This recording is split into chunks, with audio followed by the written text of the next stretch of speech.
বাংলাদেশ দল এবং শ্রীলঙ্কা দলের মধ্যে কোন দল বেশি শক্তিশালী আসন্ন টি-20 বিশ্বকাপে? টি-20 বিশ্বকাপ তো শুরু হয়ে গেল, 2024 টি-20 বিশ্বকাপ। টি-20 বিশ্বকাপে হেড টু হেড রেকর্ডে আমি একটু বলছি, হেড টু হেড রেকর্ডে কিন্তু এগিয়ে রয়েছে কিন্তু শ্রীলঙ্কা। 16টা ম্যাচে খেলা হয়েছে শ্রীলঙ্কা বাংলাদেশের মধ্যে, 16বার জিতেছে, 11বার জিতেছে শ্রীলঙ্কা, 5বার জিতেছে বাংলাদেশ মাত্র 5বার জিততে পেরেছে, আর শ্রীলঙ্কা মাত্র 11বার জিততে পেরেছে। শ্রীলঙ্কা বেশিবার জিততে পেরেছে। কিন্তু এইবারে যদি আমি স্কোয়াডের কথা বলি, স্কোয়াডে বাংলাদেশের স্কোয়াডটা একটু মনে হলেও আমার শক্তিশালী লাগছে শ্রীলঙ্কার তুলনায়। তার কারণ কি? তার কারণটা হলো মানে নামকরা প্লেয়াররা রয়েছে, মানে নিউজিল্যান্ড বলি কেন, বাংলাদেশে একদম নামকরা প্লেয়াররা রয়েছে, সেরা প্লেয়াররাও কিছু রয়েছে। এবার খেলতে না পারলে তো কিছু করার নাই, নামকরা প্লেয়াররা রয়েছে, বাট এবার যদি খেলতে না পারে তাহলে তো সমস্যা। আমি যদি একটু শ্রীলঙ্কার স্কোয়াডের কথা বলি, তারপর আমি বাংলাদেশেরটা বলছি। শ্রীলঙ্কার স্কোয়াডে ক্যাপ্টেনকে ওয়ানেন্দু হাসারাঙ্গা, যার ক্যাপ্টেন্সির কোনো সেরকম অভিজ্ঞতাই নেই। চারিতা আসালাঙ্কা মানে প্লেয়ার হিসেবে রয়েছে, কুশল মেন্ডিস, পাতম নিসাঙ্কা, কামিন্দু মেন্ডিস, সাদিরা সামাদ্রিক কর্মা, আর অ্যাঞ্জেলো ম্যাথিউস, দাসুন সানাকা, ধনঞ্জয় ডি সিলভা, মহেশ থেকসানা, দুনিত ওয়ালালাগে, দুষ্মন্ত চামিনা, নুয়ান থুসারা, মাথিসা প্রাথিরানা, আর দিলশান মাদুসাঙ্কা। আর মানে রিজার্ভ প্লেয়ার হিসেবে আসিতা ফার্নান্ডো, বিজয়ভান্ত, আর ভানুকা রাজাপক্সা, জাইঙ্গে। আমি বুঝতে পারছি না যে রিজার্ভ প্লেয়ার হিসেবে ভানুকা রাজাপক্সাকে কেন নিয়ে যাওয়া হচ্ছে। এইখানে অন্য কোনো প্লেয়ারের পরিবর্তে নেওয়া যেতে পারে, যে কামিন্দু মেন্ডিস, এই প্লেয়ারটাকে নেওয়া হলো কেন? এর থেকে ভানুকা রাজাপক্সা বেটার। ভানুকা রাজাপক্সা এর আগে কিন্তু টি-20তে ভালো ব্যাটিং করেছে শ্রীলঙ্কার হয়ে। তবে আমি যদি বোলিংয়ের দিক থেকে দেখতে পাই, বোলিংয়ের দিক থেকে বাংলাদেশের থেকে আমার মনে হয় শ্রীলঙ্কা অনেকটা এগিয়ে। তার কারণ এখানে শ্রীলঙ্কার কিন্তু বোলিংটা অনেকটাই শক্তিশালী। মাথিসা প্রাথিরানা, নুয়ান থুসারা, ভালো কিন্তু ইয়র্কার কিং প্লেয়াররা রয়েছে, মানে যারা ইয়র্কার ভালো দিতে পারে, এবং এই দুজনের বলে কিন্তু খেলতে বাংলাদেশের সমস্যা হবে।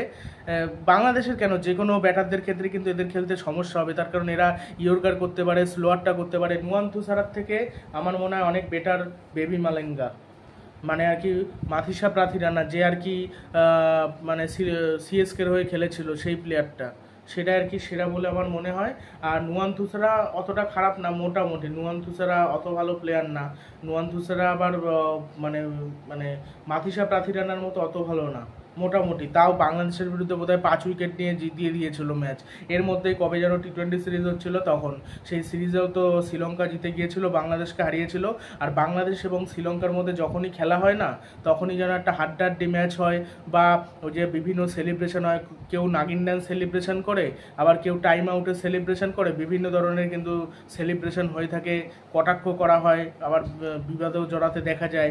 আগে এটা দেখা যেত না, কিন্তু এখন কিন্তু দেখা যায় কথা কাটাকাটি হতে, হ্যাঁ, এটা এরকম কিন্তু দেখা যায়। এবার এই দুই দলের মধ্যে ফাস্ট বোলিংয়ের দিক থেকে বাংলাদেশের থেকে অনেকটা এগিয়ে কিন্তু শ্রীলঙ্কা।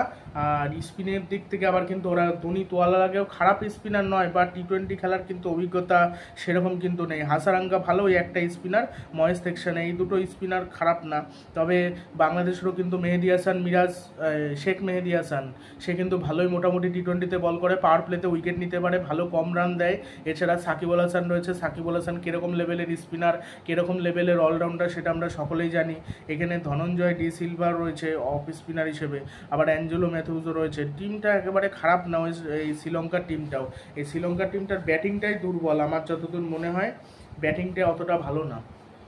তবে বাংলাদেশেরও নতুন ক্যাপ্টেন নাজমুল হোসেন শান্ত, আর এদিকে হাসারাঙ্গাও নতুন ক্যাপ্টেন। হাসারাঙ্গা জানি না কতদূর কী করতে পারবে, মানে আদৌ ভালো করতে পারবে নাকি ক্যাপ্টেন্সি।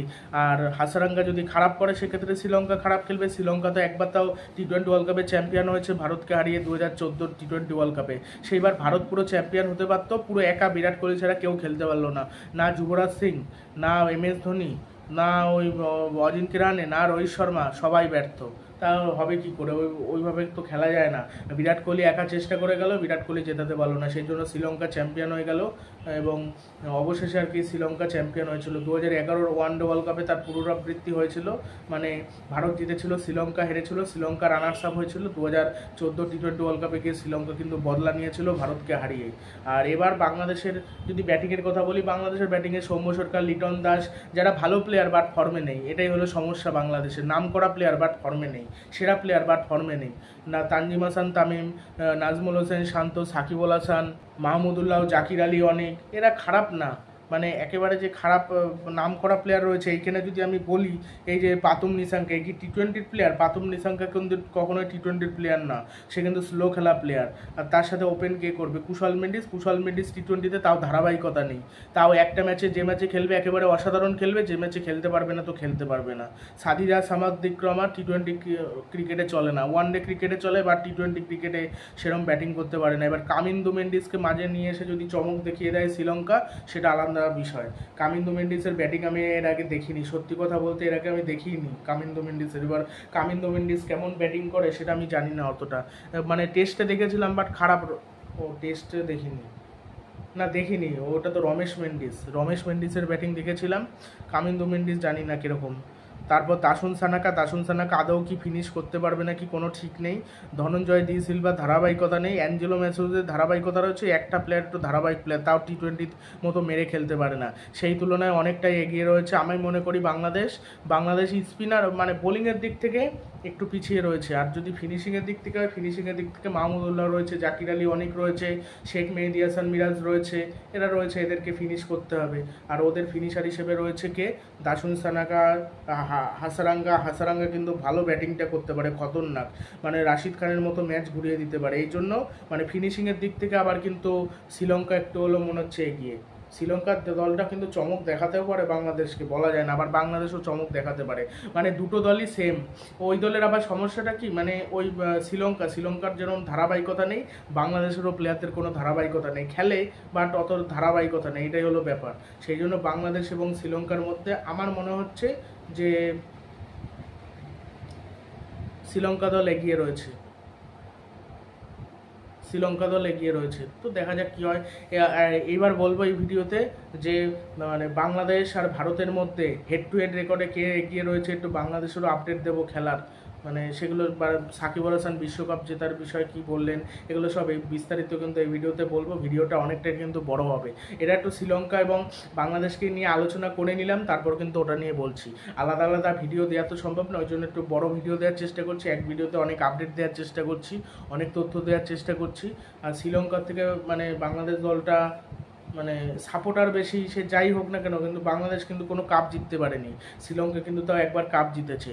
শ্রীলঙ্কা তাও অন্তত তারা বলতে পারবে না আমরা 2014 টি-20 ওয়ার্ল্ড কাপে একবার অন্তত কাপ জিতেছে, ওয়ানডে ওয়ার্ল্ড কাপে একবার মনে হয় জিতেছিল। বাংলাদেশ কিচ্ছু পায়নি, না ওয়ানডে ওয়ার্ল্ড কাপ, না টেস্ট চ্যাম্পিয়নশিপ, না চ্যাম্পিয়ন্স ট্রফি।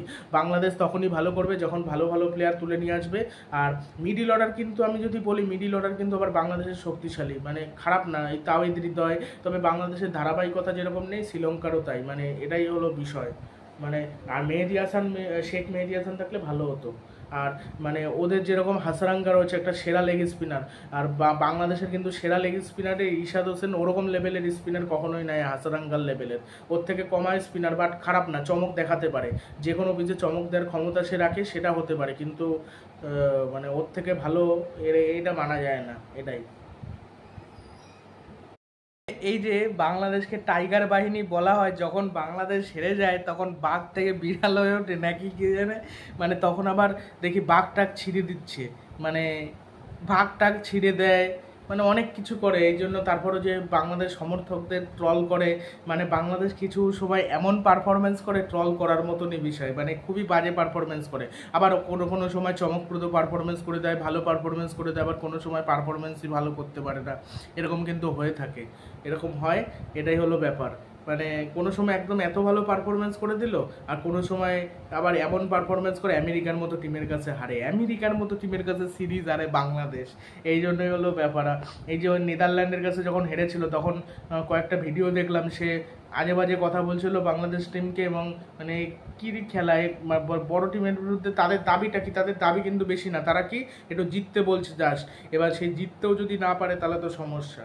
এবার বড় কোনো টিমের বিরুদ্ধে হেরে গেলে বাংলাদেশ হারবে, এটা জানা কথায়। ছোটোখাটো টিমের বিরুদ্ধে হারবে, নেদারল্যান্ড, স্কটল্যান্ড, এদের মতো টিমের কাছে, আর এটা বাংলাদেশের কেউ মেনে নিতে পারে না। টি-20 বিশ্বকাপের ইতিহাসে বাংলাদেশ এবং ভারতের মধ্যে রেকর্ডে কে এগিয়ে রয়েছে হেড টু হেড রেকর্ডে, সেটা কিন্তু বিস্তারিত বলবো। আর ভারত এবং বাংলাদেশের মধ্যে যখন ম্যাচ হয় তখন কিন্তু অনেকেই সেই ম্যাচটা দেখে, বিশেষ করে বাংলাদেশের লোকেরা কিন্তু দেখার জন্য অস্থির হয়ে ওঠে।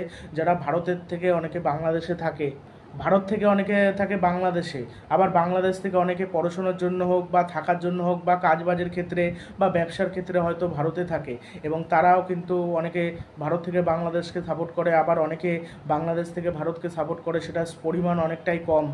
বাংলাদেশ থেকে বেশিরভাগ পাকিস্তানেই সাপোর্ট করে বেশি, বা না হলে ভারত যখন হেরে গেছিলো ফাইনালে, তখন কখনোই মানে ওয়ানডে ওয়ার্ল্ড কাপে যখন ফাইনালে হেরে গেছিলো অস্ট্রেলিয়ার কাছে, তখন অতটা আনন্দিত হতো না। মানে ঈদ পালন করলে যেরকম হয় না ঈদ মুবারক, পুরো সেরকম আনন্দ করেছিল বাংলাদেশ, সেটাই সব থেকে খারাপ লাগে। হেরে যাওয়ার পর, এত ভালো খেলার পরও যখন হেরে গেছিলো, তখন তারা ট্রল করছিল ভারতকে, এবং ভারতকে নিয়ে হাসাহাসি করছিল। তারা তো আগেই বাদ পড়ে গেছিলো অলরেডি 8টা না 9টা হেরে, তারা কি করে ট্রল করতে পারে আমি এটাই বুঝি না। এই ট্রল করে বলেই তারা কোনোদিন কাপ জিততে পারে না। নিজেদের দল নিয়ে তারা ভাবে না, তারা অন্য দল নিয়ে ভাবার চেষ্টা করে, এই জন্য বাজে লাগে। নিজেদের কি করে পারফরমেন্স ভালো হবে সেটাই করা উচিত, নিজেদের সেরা পারফরমেন্সটা দেওয়া উচিত, যাতে কিছু ভালো হয়, অন্তত কয়েকটা ম্যাচ জিততে পারে, এটা চমকপ্রদ পারফরমেন্স করতে পারে। তাদের তো রেকর্ড খুবই খারাপ। ভারত এবং বাংলাদেশের মধ্যে হেড টু হেড রেকর্ডে 4বার খেলা হয়েছে টি-20 ওয়ার্ল্ড কাপে। 2012-তে মুখোমুখি হয়নি, 2009-তে, 2014-তে, 2016-তে, 2022-এ 4বারই ভারত জিতেছে। 2016 সালেরটা বাংলাদেশ জিততে পারত, 1 রানের জন্য ভারত জিতে গিয়েছে। ওই ম্যাচটা পুরো একদম জেতা ম্যাচ ছিল, 3 বলে 2 রান করতে পারেনি। পরপর ওইখান থেকে বড় শট খেলার কি দরকার, রান নিয়ে তুমি খেলো না, বড় শট খেলতে গেছে। প্রথমে মাহমুদুল্লাহ খেললো, তারপরে খেললো মুশফিকুর রহিম, তারপর আউট হয়ে গেল, তারপরটা রান নিতে গিয়ে আউট হয়ে গেল, রান নিতে গিয়ে আউট হয়ে 1 রানে জিতে গেল ভারত। তো 1 বলে 2 রান বাকি ছিল, তারপর সেখানে জিতে গেল। অবিশ্বাস্য একটা ম্যাচ দেখেছিলাম ওটা। 2016 টি-20 ওয়ার্ল্ড কাপে প্রতিটা ম্যাচই দেখেছিলাম, বাংলাদেশের ম্যাচও দেখেছিলাম। বাংলাদেশ সেবছর খেলতে পারেনি, তবে তামিম ইকবাল খেলেছিল ছোটোখাটো টিমের বিরুদ্ধে, ভালো একটা মনে হয় সেঞ্চুরিও করেছিল ওম্যানের বিরুদ্ধে। আর 2009 যদি কথা বলি, 2009 আজকে আবার অনুশীলন ম্যাচ রয়েছে ভারত এবং বাংলাদেশের মধ্যে। রাত 8টা থেকে খেলা দেখা যাবে স্টার স্পোর্টসে, আর বাংলাদেশ থেকে টিএস স্পোর্টসে। আর বাংলাদেশ থেকে রাত্রি 8:30টায় খেলা দেখা যাবে, আর ভারত থেকে 8টায় খেলা দেখা যাবে, রাত 8টায়। আর যে ওই 2009 যে টি-20 ওয়ার্ল্ড কাপে খেলাটা হয়েছিল, ইন্ডিয়া প্রথমে ব্যাট করে 180 রান তুলেছিল, 181 রান করতে হতো এই বাংলাদেশকে, সেটা ব্যর্থ হয় করতে, 25 রানে হেরে যায়। গাম্ভীর করে 46 বলে 50 রান, রোহিত শর্মা করে 23 বলে 36 রান। তবে বাংলাদেশের বিরুদ্ধে কিন্তু রোহিত শর্মা জ্বলে ওঠে। আর ধোনি 21 বলে 26 রান, 3-এ নেমেছিল ধোনি। যুবরাজ সিং 18 বলে 41 রান, 3টে 4, 4টে 6, 227 স্ট্রাইক রেটে ব্যাটিং করেছিল যুবরাজ সিং। মানে 6 বলে 6 মারা প্লেয়ার। তখন যুবরাজ সিং খুব ভালো প্লেয়ার ছিল, মারকুটে টাইপের বিধ্বংসী প্লেয়ার ছিল। তখন এত মারকুটে ব্যাটিং দেখা যেত না, কিন্তু তাও এই যুবরাজ সিং মারকুটে ব্যাটিং করেছিল। ইরফান পাঠান 3 বলে 11 রান করেছিল। আর নাইম বলে একটা প্লেয়ার ছিল, নাইম ইসলাম, 3 ওভারে 32 রান দিয়ে 2 উইকেট নিয়েছিল এই প্লেয়ারটা। আর ভারতের হয়ে বললাম তো ব্যাটিং কে করেছিল, ভারতের বোলিংয়ে প্রজ্ঞান ওঝা ভালো বল করেছিল। প্রজ্ঞান ওঝার বল বাংলাদেশের কেউ খেলতেই পারছিল না। তামিম কিন্তু 2009 বিশ্বকাপে খেলেছিল, 10 বলে 15 রান। জে সিদ্দিকি 22 বলে 41 রান। জে সিদ্দিকি একমাত্র ভালো খেলেছিল, 2টো 4, 3টে 6, 186 স্ট্রাইক রেটে ব্যাটিং করেছিল, যার কারণে 155 রান তুলতে সক্ষম হয়েছিল বাংলাদেশ। প্রজ্ঞান ওঝার বলে সেও আউট হয়ে যায়। মোহাম্মদ আশরাফুল 9 বলে 11 রান। তারপর সব মাহমুদুল্লাহ, সাকিব 10 বলে 8, 13 বলে 8। মোর্তাজা কেউ খেলতে পারে না। সাকিব ভারতের বিরুদ্ধে বল ভালো করে, বাট ব্যাট ভালো করতে পারে না, মানে ব্যাটে আর কি খুবই খারাপ পারফরমেন্স করে। মুশফিকুর রহিমে 11 বলে 11 রান, 1টা 4। মাশরাফি বিন মোর্তাজা 8 বলে 11 রান, 1টা 6। প্রজ্ঞান ওঝা বল করেছিল এই। আর প্রজ্ঞান ওঝা 4 উইকেট নেয় 21 রান দিয়ে। আর যদি 2012টা বলি, 2014তে বাংলাদেশ আবার প্রথমে ব্যাট করে 138 রান তুলেছিল, 139 রান করতে হতো ভারতকে জিততে গেলে, কিন্তু সেটা ভারত চেস করে ফেলে, চেস করে 8 উইকেটে। তামিম ইকবাল এখানেও খেলতে পারে না, 10 বলে 6 রান করে। আনামুল হক 43 বলে 44 রানের অনবদ্য টেস্ট ইনিংস খেলে আউট হয়ে যায়, 102 রান, 102 স্ট্রাইক রেটে ব্যাট করে, 5টা 4, 2টো 6 মারে। আর মুশফিকুর রহিম 21 বলে 24 রান। নাসির হোসেন 17 বলে 16 রান। মাহমুদুল্লাহ 23 বলে 33, 5টা 4, 1টা 6। এই মাহমুদুল্লাহর জন্য রানটা তাও 138 হয়েছিল, নাহলে তাও হতো না। আর রবিচন্দ্রন অশ্বিন সেই ম্যাচে ভালো বল করেছিল, 4 ওভারে মাত্র 15 রানে 2 উইকেট নিয়েছিল। রবিচন্দ্রন অশ্বিনের বল সেখানে যা স্পিন করছিল, তার বল খেলার কোনোভাবে উপায় ছিল না, এই জন্য বাংলাদেশের প্লেয়াররা খেলতে পারছিল না। রবিচন্দ্রন অশ্বিন কিন্তু ওই জন্য 2 উইকেট নিয়েছিল। আর ভুবনেশ্বর কুমার 3 ওভারে 21 রান দিয়ে 1 উইকেট নিয়েছিল। আর মোহাম্মদ শামি 3 ওভারে 29 রান দিয়ে 1 উইকেট নিয়েছিল। জাদেজা 4 ওভারে 30 রান দিয়ে কোনো উইকেট পায়নি। আর রায়না 2 ওভারে 11 রান দিয়ে কোনো উইকেট পায়নি। অমিত মিশ্রা 4 ওভারে 26 রান দিয়ে 3 উইকেট নিয়েছিল। মানে দুইবারই কিন্তু স্পিনারদের বল খারাপ খেলেছিল বাংলাদেশের ব্যাটাররা। এবারও কি বাংলাদেশের ব্যাটাররা কি খারাপ খেলবে? অনুশীলন ম্যাচে বোঝা যাবে কুলদীপ যাদব বা চাহাল এদের বল খেলতে কীরকম অসুবিধা আছে, আর টান কীরকম করছে সেটাও দেখতে হবে।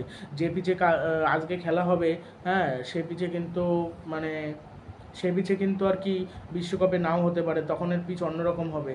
আর ভারত যখন চেস করে 139 রান, রোহিত শর্মা 44 বলে 56 রান করে 5টা 4 1টা 6 187 স্ট্রাইকে ব্যাটিং করে রোহিত। আর মাশরাফি বিন মোর্তাজা আউট করে, ধাওয়ান 6 বলে 1 রান, কোহলি দারুণ খেলে 50 বলে 57 রান।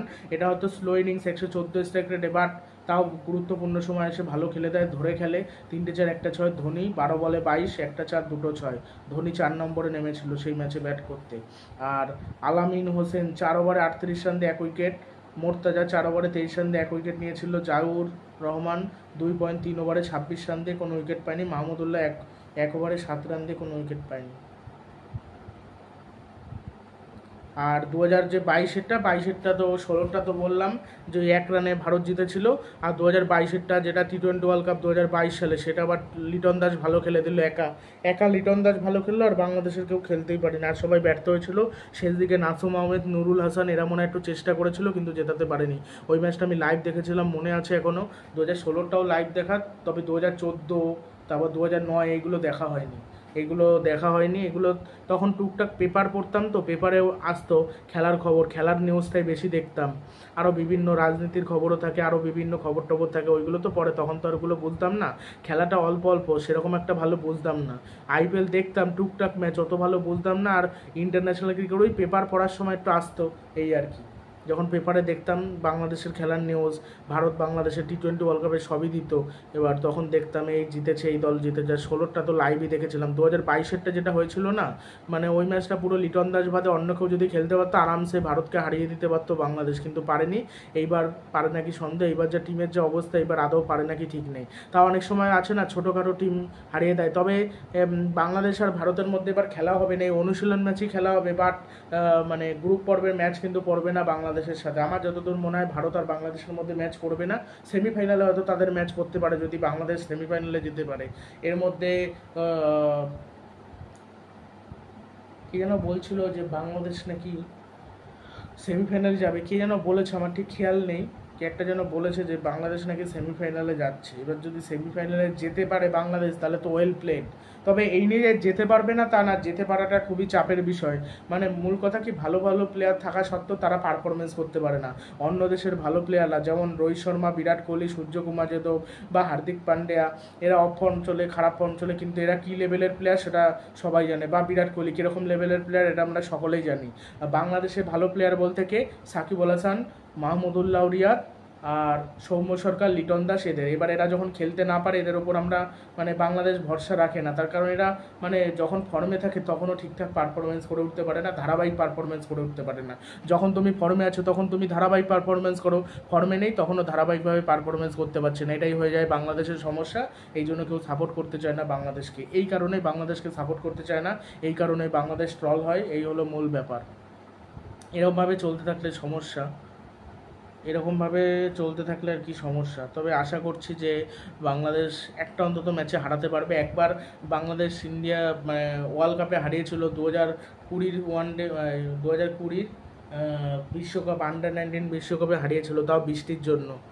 ওইবার ভারত পরাজিত হয়েছিল। আমি চেয়েছিলাম ভারত ইচ্ছা করে হেরে যাক, বৃষ্টির জন্য, মানে বাংলাদেশ অন্তত একবার জিতুক। বাংলাদেশও একবার জিতেছিল। আর আন্ডার-19 প্লেয়ার বাংলাদেশ যে খেলে, ওখান থেকে কিছু ভালো প্লেয়ার থেকে ওখান থেকে মানে প্লেয়ারদের যে তুলে নিয়ে এসে খেলানো, এই খেলানোটা খেলায় না বাংলাদেশ, এই জন্যই সমস্যা হয়ে যায়। মানে এই তাওহিদ হৃদয় উঠে আসলে, কিন্তু বাংলাদেশ প্রিমিয়ার লিগ থেকে উঠে এসছে, তারপর টুকটাক সুযোগ পেয়ে উঠে এসছে। আগে আফিফ হোসেন একটা প্লেয়ার ছিল, আফিফ হোসেন প্লেয়ারটা খারাপ ছিল না, মোসাদিক হোসেন খারাপ ছিল না, এরা মানে ঠিকঠাক সুযোগই সুযোগই দেয়নি। মানে ধারাবাহিকভাবে খেলাতে তো ব্যর্থ হবে, ব্যর্থ হওয়ার পাশেও তার কি ভুল হচ্ছে সেগুলো সব দেখাতে হবে, সেগুলো সব ঠিকভাবে সব কিছু করতে হবে, তাহলে তো প্লেয়াররা ভালো হবে। এবার যদি তুমি সাপোর্ট যদি প্লেয়ারকে না করো, হ্যাঁ, প্লেয়াররা শুধু বাদ দিয়ে দাও, একটা দুটো ম্যাচ খেলে যদি শুধু বাদ দিয়ে দাও, তাহলে প্লেয়ারটা সেরা হবে কি করে? এই জন্যই তো বাংলাদেশ ভালো খেলতে পারে না, বাংলাদেশ প্লেয়ার তৈরি করতে পারে না, এই জন্যই কিছু পায় না। বাংলাদেশের কবে কবে ম্যাচ রয়েছে সেটাও এই ভিডিওতে বলে দিচ্ছি। বাংলাদেশের ম্যাচ রয়েছে আসন্ন টি-20 বিশ্বকাপে কটার থেকে কখন ম্যাচ, সেগুলো সব বিস্তারিত বলে দিচ্ছি। বাংলাদেশের ম্যাচ রয়েছে, ফার্স্ট ম্যাচ রয়েছে শ্রীলঙ্কার সাথে 8ই জুন ম্যাচ রয়েছে ভোর 5:30 থেকে, সরি সকাল 6:30 থেকে বাংলাদেশ আর শ্রীলঙ্কার মধ্যে ম্যাচ। আর ভোর 5:30 থেকে তার আগের ম্যাচটা শুরু হয়ে যাচ্ছে। মানে একই দিনে দুটো করে খেলা রয়েছে, কিন্তু দুটো করে খেলা কিন্তু রয়েছে বিশ্বকাপ। মানে আমি জানি না এক মাসে কেন শেষ করছে, এটা একটু 1.5 মাস 2 মাস লাগাক, তাহলে তো এক এক দিনে এক একটা করে ম্যাচ হলে দেখার সময় পাওয়া যায়।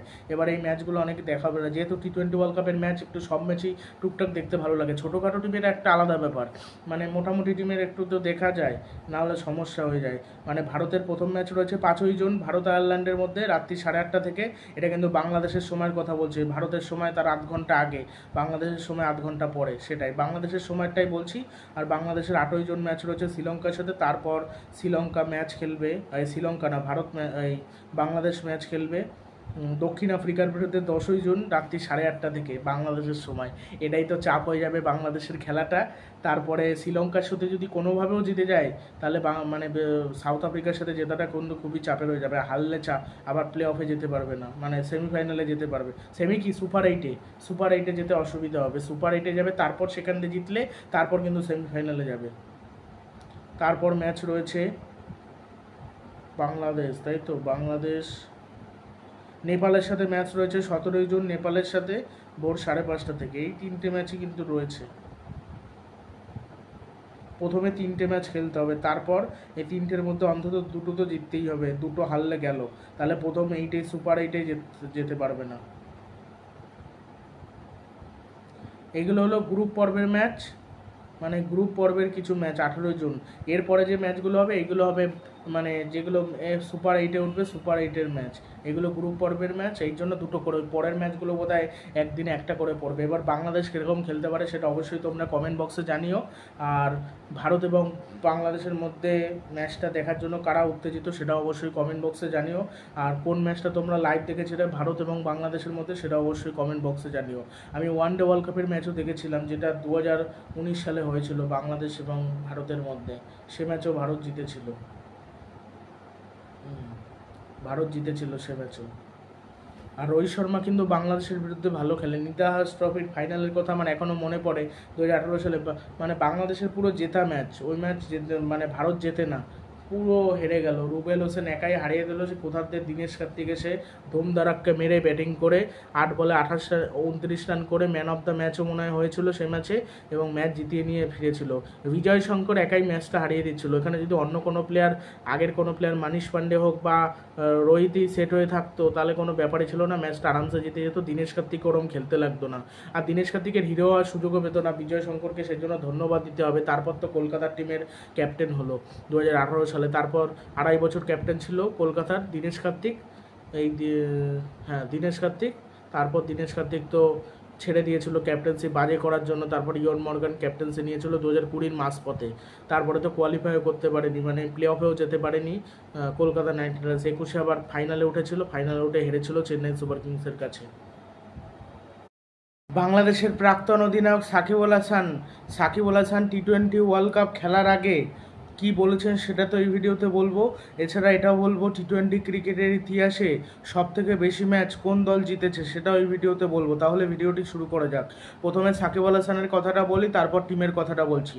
সাকিব আল হাসান তো 2007 সাল থেকে আইপিএল খেলছে। 2007 খেলেছে, 9 খেলেছে, 10 খেলেছে, 12 খেলেছে, 14 খেলেছে, 16, 22 প্রতিবার কিন্তু বিশ্বকাপে খেলেছে। এবং টি-20 ক্রিকেটের টি-20 বিশ্বকাপে সবথেকে বেশি উইকেট নিয়েছে সাকিব আল হাসান। 1 নম্বরে রয়েছে সাকিব আল হাসান। এবং সাকিব আল হাসান বলেছে, আমি আর রোহিত শর্মা বোধহয় এই সবগুলো বিশ্বকাপ খেলতে পেরেছি, দেশের হয়ে কিছু কন্ট্রিবিউট করতে পেরেছি, এবং দেশের হয়ে খেলতে পেরে বেশ ভালো লাগছে। এতগুলো বিশ্বকাপ, আশা করি আরও একটা বিশ্বকাপ খেলতে চাই। রোহিত শর্মা বলেছে আরও একটা বিশ্বকাপ খেলতে চাই, রোহিতও তাই বলেছে। আর সাকিব আল হাসান বলেছে আমি ব্যক্তিগত পারফরমেন্সের ওপর নির্ভর করছি না, আমি মানে দলগত যাতে পারফরমেন্স হয় সেটাই চেষ্টা করছি এবং নিজে সেরাটা দেওয়ার চেষ্টা করছি যাতে দলের হয়ে সেরাটা দিতে পারি। আর একটা বিশ্বকাপ খেলা আমার স্বপ্ন, আর এই বিশ্বকাপে যাতে আমরা আরও ভালো খেলতে পারি সেইভাবে কিন্তু আমি ভালো খেলার চেষ্টা করব। এবার যখন আমি খেলাটা শুরু করেছিলাম তখন আমি নিজে ভাবতেও পারিনি এতগুলো বিশ্বকাপে আমি খেলতে পারবো। এই জন্য এতগুলো বিশ্বকাপে খেলাটা খুবই চাপের এবং খুবই এটা গৌরবের, মানে এটা খুব ভালো লাগছে, এটা অনেক বড় অর্জন। আর আমরা দলগতভাবে পারফরমেন্স করার চেষ্টা করব। আর শান্ত বলেছে যে আমাদের ওপর একটু ভরসা রাখুন, আমাদের ওপর ভরসা হারাবেন না, আমরা ভালো পারফরমেন্স করব, আমরা আমাদের সেরাটা দেওয়ার চেষ্টা করব, মানে আমাদের ওপর হতাশ হবেন না। মানে বাংলাদেশ এমন এমন কিছু পারফরমেন্স করে হতাশ না হয়ে পারাও যায় না। এবার তারপরে যদি নাজমুল হোসেন শান্ত ব্যাট হাতে রান না করতে পারে, লিটন দাস খেলতে না পারে, তাহলে তো ট্রল হবেই, তখন সমালোচনা করলে তখন আবার দোষ হবে, সেটা তো হতে পারে না। তোমরা খেলতে পারছো না, খেলতে না পারলে তো ট্রল হতেই হবে, কিছু করার নেই। আর সবথেকে টি-20 ক্রিকেটে সবথেকে টি-20 ওয়ার্ল্ড কাপে সবথেকে বেশি ম্যাচ জিতেছে কিন্তু শ্রীলঙ্কা একবার জিতেছে কাপ 2014 সালে ভারতকে হারিয়ে। ভারত রানার্স আপ হয়েছিল, 51টা ম্যাচ খেলে 31টা ম্যাচ জিতেছে শ্রীলঙ্কা, 28টা ম্যাচ জিতেছে পাকিস্তান, 47টা ম্যাচ খেলে 3-এ রয়েছে ভারত 44টা ম্যাচ খেলে 27টা ম্যাচে জয়লাভ করেছে। আর অস্ট্রেলিয়া 40টা ম্যাচ খেলে 25টা ম্যাচ জিতেছে। অস্ট্রেলিয়া যদি ওরকম 51টা ম্যাচ খেলতো তাহলে হয়তো 25টার বেশি মানে 25টা তো আরও মিনিমাম 6টা-7টা থাকতো, সেখানে মানে 7টা তো থাকতো, সেক্ষেত্রে হয়তো শ্রীলঙ্কাকে ছাড়িয়ে যেতে পারতো। আর ইংল্যান্ড জিতেছে, ইংল্যান্ড দুবার কাপ জিতলো, 44টা ম্যাচে মাত্র 24টা জিততে পেরেছে। আর সাউথ আফ্রিকা 40টার মধ্যে 24টা জিতেছে। আর নিউজিল্যান্ড 42টার মধ্যে 23টা জিতেছে, একবারও পর্যন্ত কাপ জিততে পারেনি নিউজিল্যান্ডের ভাগ্যই খারাপ, তারা ফাইনালে সেমিফাইনালে গিয়ে হেরে যায়, তাদের দৌড় ওইটুকু, ওই ভারতের মতনই। তাও তো তারা লাস্ট কাপ জিতেছিল 2021 সালে, টেস্ট চ্যাম্পিয়নশিপের ফাইনাল অবশেষে জিতেছিল, ভারত বলেই জিততে পেরেছিল। ওখানে যদি অস্ট্রেলিয়া হতো বা অন্য কোনো টিম হতো পারতো না, বা ইংল্যান্ড হতো পারতো না। আর এই ওয়েস্ট ইন্ডিজ দুবার কাপ নিলেও ম্যাচ কম খেলেছে 39টা, তাও একেবারে খারাপ কম খেলেনি, 39টা তাও ম্যাচ খেলেছে, 19টা ম্যাচ জিতেছে, কিন্তু দুবার কাপ নিয়েছে ওয়েস্ট ইন্ডিজ। এই হলো বিষয়। আর সাকিব আল হাসান এইবারের বিশ্বকাপে কীরকম খেলে সেটা দেখতে হবে। 2022 টি-20 বিশ্বকাপে কিন্তু অতটা ভালো পারফরমেন্স করতে পারেনি। 2022 টি-20 বিশ্বকাপে বাংলাদেশের যে সমস্যাটা হচ্ছিল সেই সমস্যাটা, ওপেনিং জুটি ভালো হচ্ছিল না, বোলিং ভালো হচ্ছিল না, তারা পরপর হেরে যাচ্ছিল, খুবই খারাপ খেলছিল, মানে অবস্থাটা খুবই খারাপ ছিল। আর এইবার একটুখানি তার থেকে ভালো খেলেছে,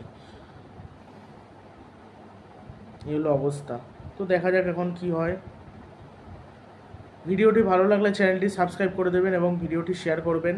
আর সাকিব যখন 2007 সালে নতুন এসেছিল, মানে তখন কেউ ভাবতেই পারেনি যে এরকম একটা লেভেলের অলরাউন্ডার পেয়ে যাবে, সেরা লেভেলের। আর এই সাকিব আল হাসানই কোনো ভালো বিধ্বংসী ব্যাটারের বিরুদ্ধে ভালো বোলিং করতে পারে, মানে ভালো বিধ্বংসী ব্যাটারের বিরুদ্ধে যে কোনো বোলারদের পক্ষে কিন্তু আতঙ্কের বিষয় যে এই বোলারের বিরুদ্ধে আমি কেমন বল করব, কিন্তু সাকিব কিন্তু সেখানে মেডেন ওভার দিতে পারে, ভালো বোলিং করতে পারে, মানে সুনীল নারিনের মতনই ভালো বল করে, ইম্প্যাক্টফুল বোলিং করে দেয়, দারুণ। রান হয়তো কম দেয়, উইকেটও কোনো ম্যাচে কম নেয়, বাট রান কিন্তু অনেক কম দেয়, মার খায় খুব কম, সাকিব মার খায় খুব কম, তবে নারিন তার থেকেও মার কম খায়, তাও নারিনের থেকে কোনো অংশে কম যায় না সাকিব। আর সাকিব তো ভালো একজন ব্যাটসম্যান অলরাউন্ডার আর কি, বলও করে দেবে, ব্যাটও করে দেবে, তবে ব্যাট হাতে টি-20 ক্রিকেটে অতটা সফল না, কিন্তু 23 মাত্র average, strike rate 123, strike rate একটু বেশি থাকলে ভালো হতো, প্রচণ্ড স্লো স্ট্রাইক রেটে ব্যাটিং করে সাকিব আল হাসান।